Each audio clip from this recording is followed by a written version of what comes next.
Welcome to Luca and Miguel. Enjoy the video.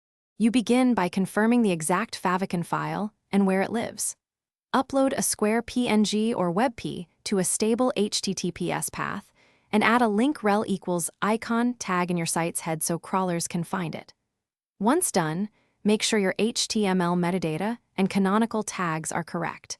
This tells Google which image represents the domain. You do this now to ensure the change propagates cleanly and to avoid conflicting signals from multiple icon declarations. You now tell Google to reprocess your pages.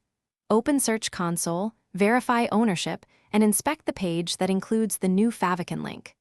Request indexing for that exact URL and any important site root pages. Then monitor coverage and enhancement reports to spot access or crawl issues if Google can't fetch the Favicon due to robots. TXT, permissions, or redirects, it will never update. Make sure server responses return 200, and the Favicon URL is reachable via HTTPS. You finish by validating that Google picked up the new icon. Use Search Console live tests and check the cache snapshot to confirm the head contains the new link. Allow up to several days for Google search to reflect the update and purge CDN or site caches to prevent serving the old file. If the Favicon still shows old imagery, inspect robots.